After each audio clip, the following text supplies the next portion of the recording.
Այսօրվա խոսքի ինչ-որ չափով ահազանգի նման պիտի հնչի, որովհետև երկրի վիճակը շատ ծանր է, կոնկրետ աշխարհում տեղի ունեցող այս աշխարհաքաղաքական գործընթացներին ոնց որ չառնչվող, որովհետև չեն հասկանում ինչա կատարվում, եւ ուղղակի ընդհանուր որ դիտում են աշխարհերկրում ինչա կատարվում, կարծես թե մի մասը հուսահատված, ձեռքաշած այդ Արցախի հարցից, մի մասը եթե չի հուսահատվել, ապա հիմարություններ են դուրս տալիս միջազգային ատյաններում, իրենց հրապարակումներում, շարունակում են տարբեր տեղեր, որ Արցախի ժողովրդի նկատմամբ իրականացվել է այդ էթնիկ զտում։ Ես ուղղակի հիմա պիտի հայտարարեմ, դիմեմ այն մարդկանց, ովքեր Արցախի հարցով զբաղվում են, թե ժողովները այստեղ կազմակերպեն, թե միջազգային մակարդակով ելույթներ ունենան, թող այդ հիմարությունից ազատվեն, ձեր քաշեն, այդ էթնիկական զտում Արցախում չի եղել, Արցախում տեղի է ունեցել ցեղասպանություն, եւ Արցախի հարցով էլ, եթե ուզում եք ինչ-որ Մինսկի խումբ վերականգնել կամ չգիտեմ ինչ-որ հարցեր եք լուծում, դուք չեք կարող ճշմարտությամբ ղեկավարվել այդ հարցում։ Այդ ճշմարտությունը պահանջում է, որ Ռուսաստանի իշխանության նկատմամբ արդար մոտեցում։ Նա իրավունք չունի ընդհանրապես Արցախի հարցերով զբաղվել, որովհետև Արցախի հարցում գլխավոր մեղավորը բոլշևիկներն էին,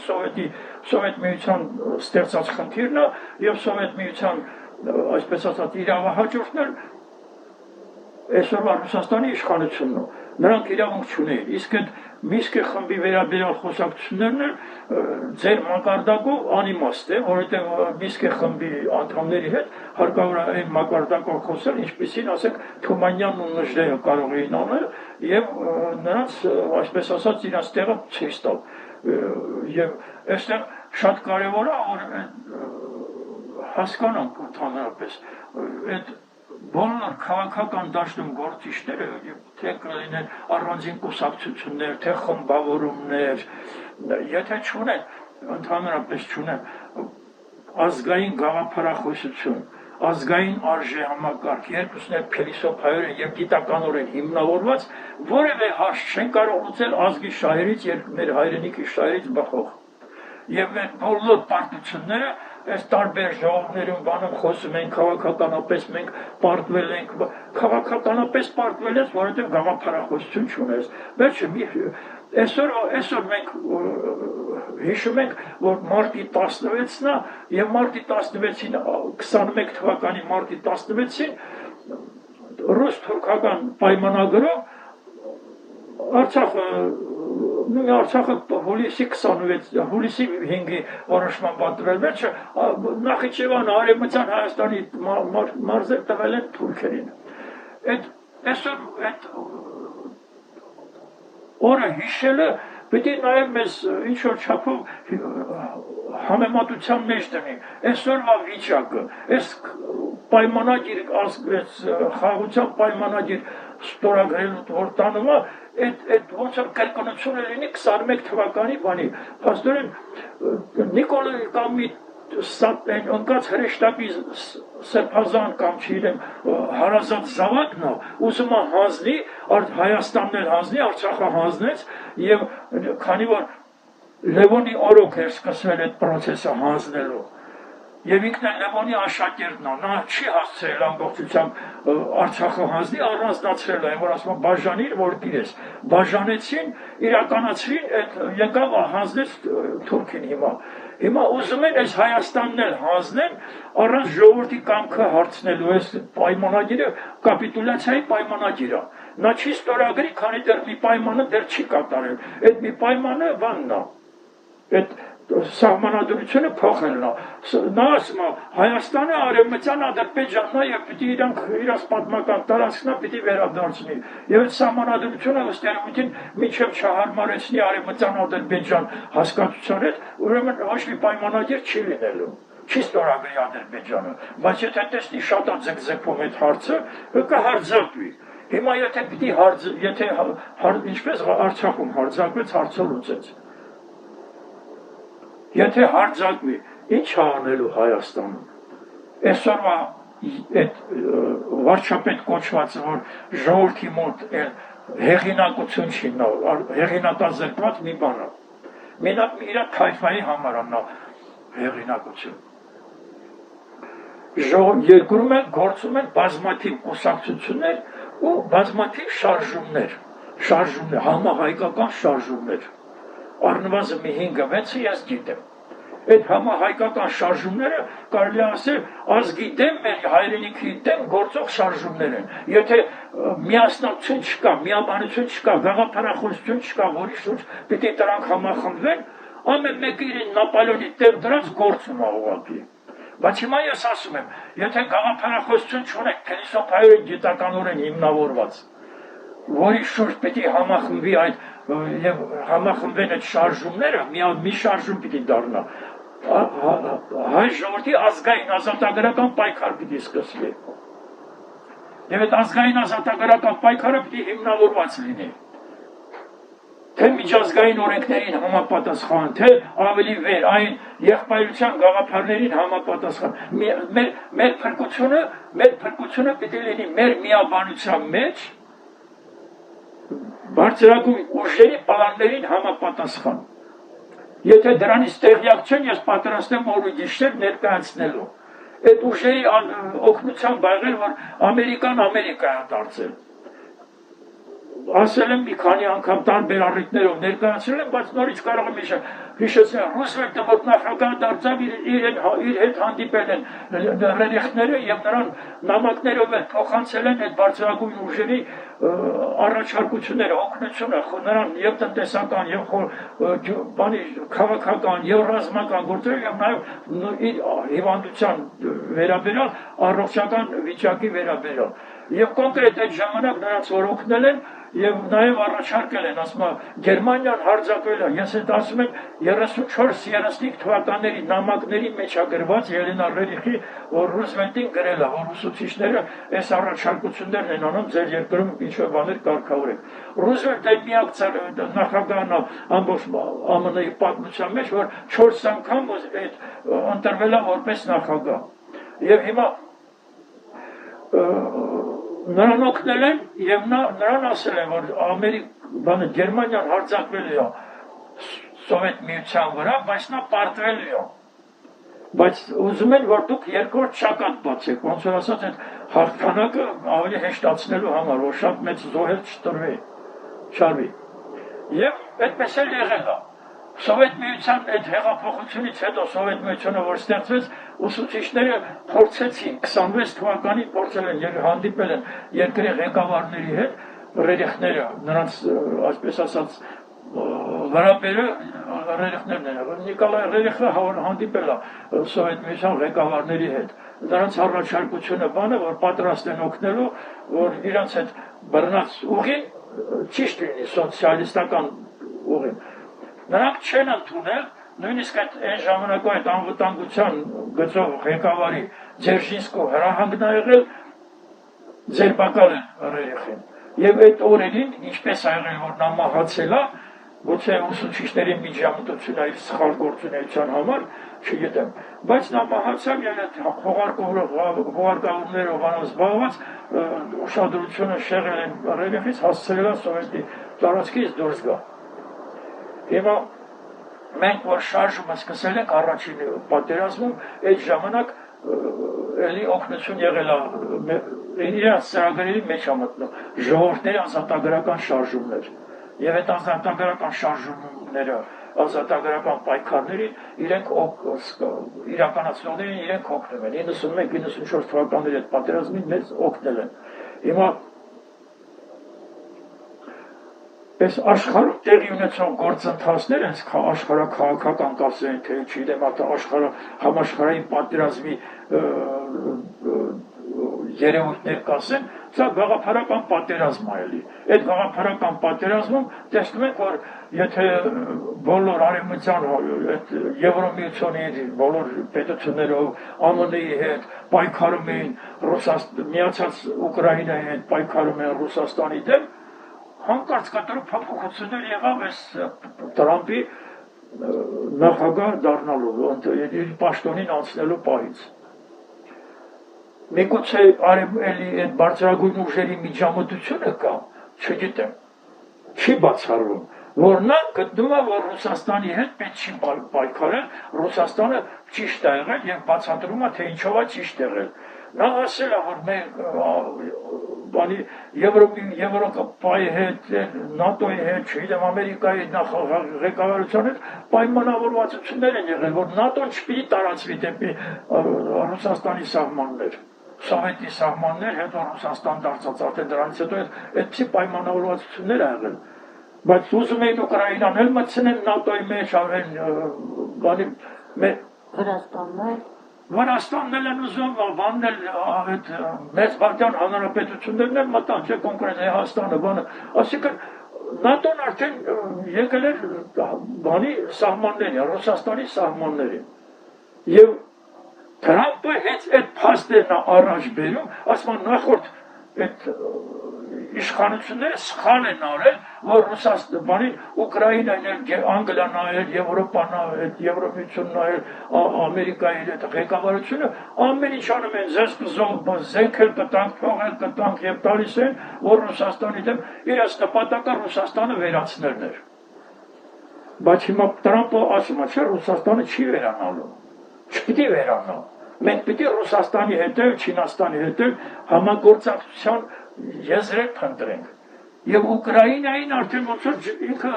ասում է գնացեք ինքներդ լուծեք այդ հարցը, եթե ուզում եք շարունակեք պատերազմը, բայց ես ձեզ չեմ օգնելու։ Հրաժարվում է եւ ռազմական բանով օգնելու եւ ֆինանսական։ Եվ տեսնում եք, որ նրա մոտ արմատական փոփոխություններ են ընդհանրապես համաշխարհային առողջապահության բանին հրաժարումը գումար տալ։ ՆԱՏՕ-ից ուզում է դուրս գալ, ՆԱՏՕ-ն թող կազմալուց։ Եթե Սովետի դեմ է ստեղծվել այդ ՆԱՏՕ-ն, Սովետը չկա արդեն փլուզվել է, նրա գոյության իմաստը ո՞րն է։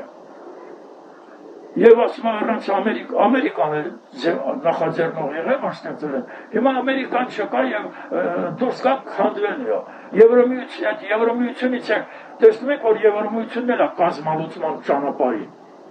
Եվ ինքը տեղը չի ֆինանսավորում, մի շարք լրատվական կենտրոններ կան, որոնք իր կարծիքով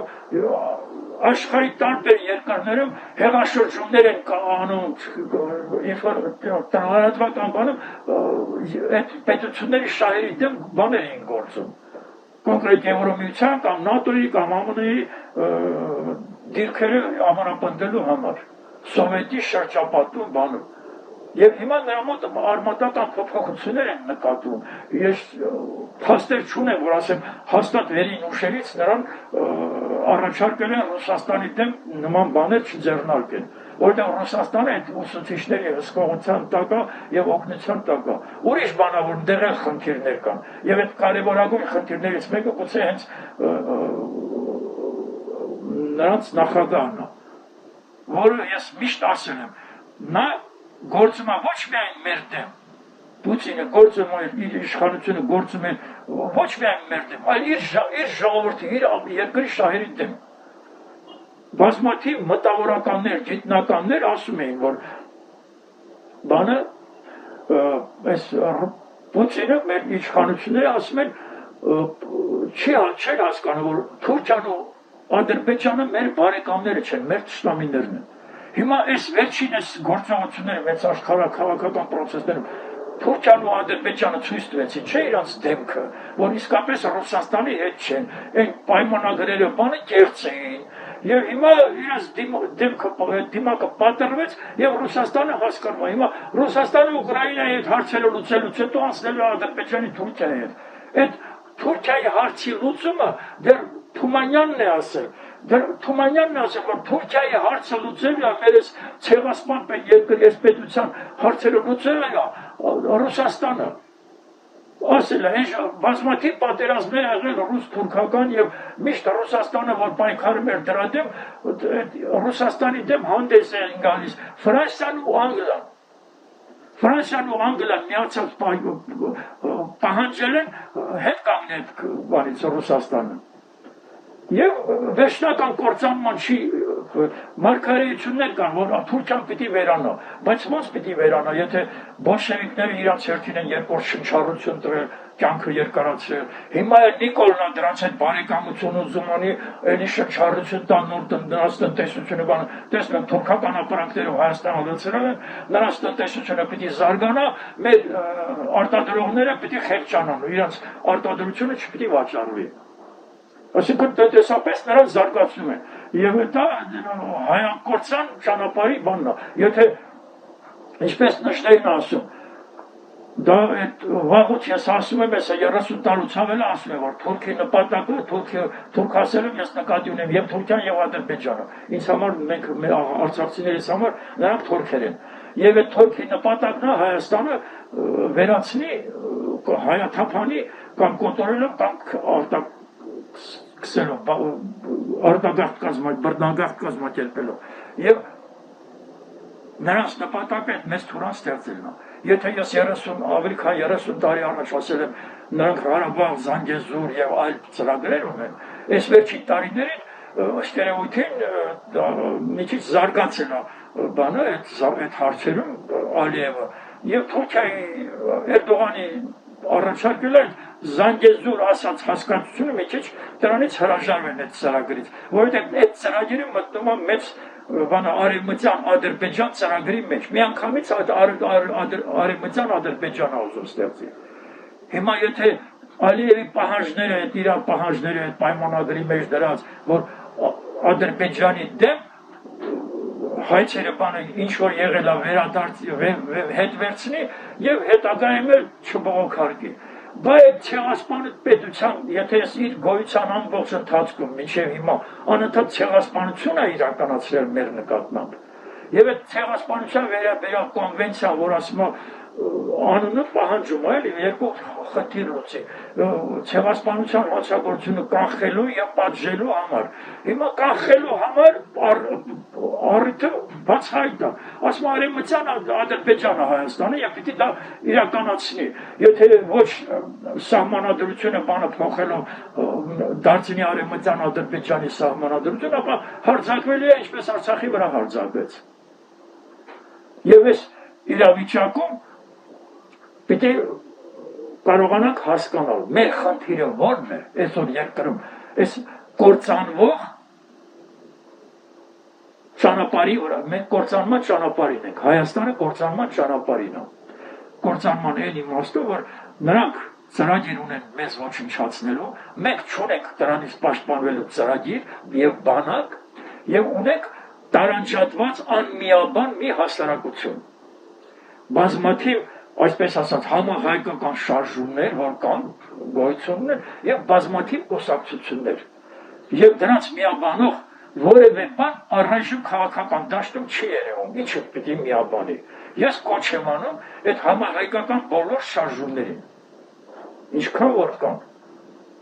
հավաք կազմակերպեն, ներկայացնեմ այն գաղափարախոսությունը, որը կլինի այսօր մեր այս քայքայումից, ինքնակայքայումից պաշտպանվող, փրկող, այդ աշխարհում ընթացող գաղափարական պատերազմով հաղթող եւ նաեւ զարգացող այդ գաղափարախոսությունը, որ ես 30 տարուց ավել մշակում եմ եւ Թումանյանի Նժդեհի գաղափարներով, ես առաջարկում եմ այդ համահայկական բոլոր այդ շարժումների ղեկավարներին կազմակերպեն ընդհանուր մի ժողով, ես ներկայացնեմ իմ խորին համոզմամբ Թումանյանի Նժդեհի այդ գաղափարներից ավելի վեր բան դուք չեք կարող հորինել։ Եվ ես առաջարկում եմ նրանց գաղափարների շուրջ եկեք համախմբվենք։ Ես ներկայացնեմ այդ նրանց գաղափարները եւ փրկարար եւ հաղթական այդ պատերազմներում, որովհետեւ գաղափարական պատերազմի մեջ ենք մենք գաղափարախոսություն չունենք։ Եվ այդ իմ պատկերացրած ծրագիրը եւ երկրին վերաբերյալ նպատակ եմ առաջարկում։ Ինչ երկիր ենք ուզում վերջի ունենալ, ինչ երկիր ենք ուզում կառուցել։ Այդ գաղափարների հիման վրա մշակված Հայաստանը պիտի դառնա բարձր կուլտուրայի երկիր։ Եվ այդ գաղափարական պատերազմն որ աշխարհում ընթանում մենք ներկա մասնակից ենք գաղափարական պատերազմի 4 ճակատով։ Մեկը այդ համաշխարհային գաղափարական պատերազմն է, որի ներկայացուցիչները կամ ԼԳՏԲ-ներն են, նաղաններ են, չգիտեմ, Միսկի խումբն է, եկել են մեզ գաղափարներ են պարտադրել, մեր ոչխար ղեկավարները բոլորն էլ համակերպել են այդ գաղափարների հետ, որոնք Արցախի հարցը փակուղի են մտցրել։ Միսկի խումբը հենց այդ 3 ղեկավարներով եւ մենք պիտի այդ գաղափարական պատերազմին պատրաստենք գաղափարներ մշակելով։ Այդ գաղափարները մշակված կա, կարող եմ ներկայացնել, գան քննարկենք։ Երկրորդ ճակատը, որ պիտի բանանենք, եթե բանի Ադրբեջանի, Թուրքիայի հետ մենք պատերազմական վիճակում ենք, գաղափարական, ապա տեղը, եթե ինչպես Նժդեհն ասել, երկուսն էլ խոստովանել են, որ մեկի գոյությունը պայմանավորված է մյուսի մահով։ Ուրեմն մենք պետք է մեր համախմբումը միասնությունը եւ այդ ծրագիրը պայքարի կլինի, զարգացման կլինի, այն եղբայրության գաղափարներին, եթե նպատակներին, եթե համաձայնեցնում ենք, լինում ենք փաստորեն իրենց պաշտպանության տակ, իրենց հովանավորության տակ եւ դա ամենահուսալի, ամենավստահելի ուժն է։ Փաստորեն գաղափարական դաշտում, քաղաքական դաշտում կա մի հիմար մտածողություն։ Դա մի ճշմարիտ մտածողության կեսնա, որ կիսում ես դառնում է հիմարություն։ Հայտնի է եւ շատերի կողմից է օգտագործվում, նույնիսկ միջազգային մակարդակում են օգտագործում։ Ուժն է ստեղծում, ուժն է ծնում իրավունք։ Նժդեհի մոտ հստակ գրված է, ուժն է ծնում իրավունք, բայց ճշմարտությունն է ուժը։ Եթե այդ ճշմարտությունից շեղվում ես, ապա ողբալի վիճակում ես հայտնում, այս թողությամբ այդ ուժեղների մոտ արդեն այնտեղ գործում է ջուգլիների օրենքները։ Եթե դու ճշմարտությունը իմացար, այդ ուժերի բարձրագույն ուժերի պաշտպանության տակ եք լինում։ Արցախյան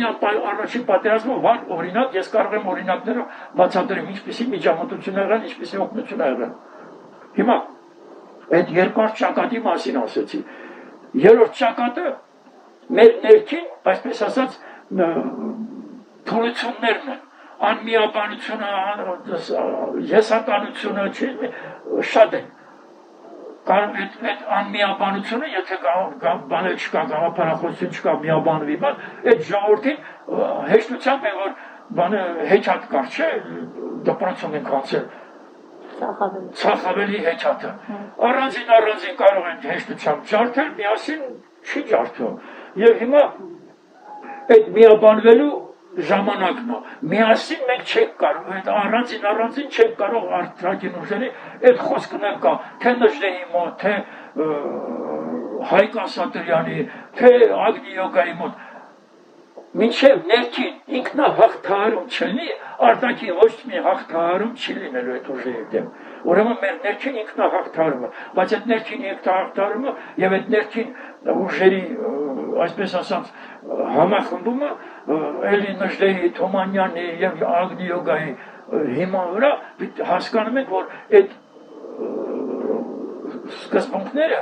կիրառելի է եւ համախմբված ժողովրդի համար եւ անհատի համար ամեն մի անհատի մեջ էլ այդ պայքարը գնում է եւ իզուր չի որ Նժդեհը բազմաթիվ զրույցներ ունի ինքնաճանաչման մասին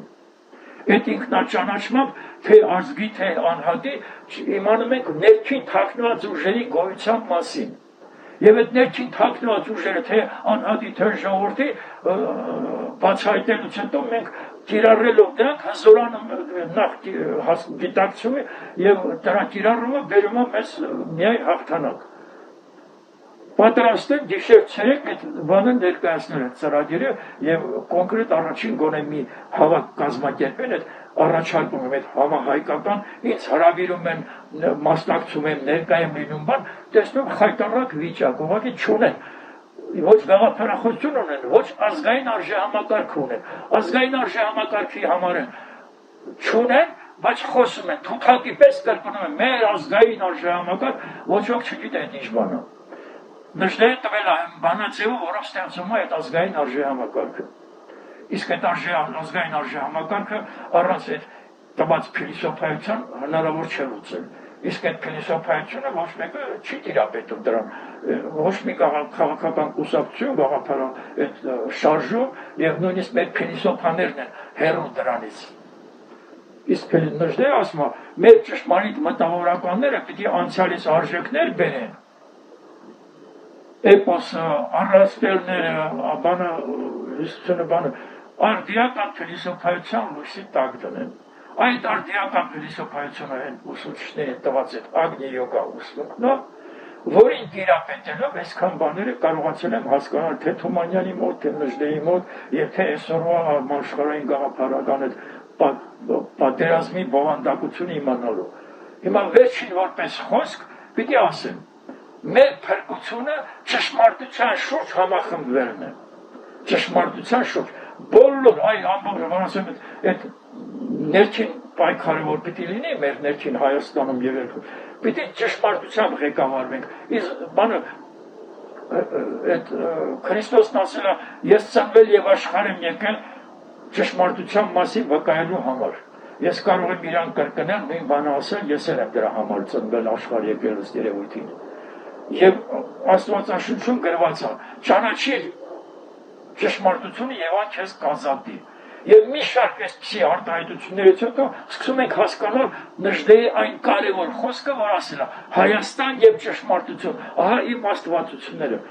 Հայրենասեր չես, եթե կյանքը տրված չէ, իսպաս սրանց, որոնցից մեկին, այսինքն Հայաստանի, կարելի է ծառայել միայն մյուսի միջոցով։ Եվ իզուր չէ, որ այդ երկուսն են տարբեր ոլորտներում պայքարել են հենց կեղծիքի դեմ եւ այդ կեղծիքից ազատագրված ժողովուրդը կարող է միայն գոյատևել եւ զարգացումն ապահովել իր եւ այդ պայքարներում հաղթել։ Իսկ ո՞րն է այդ ճշմարտությունը։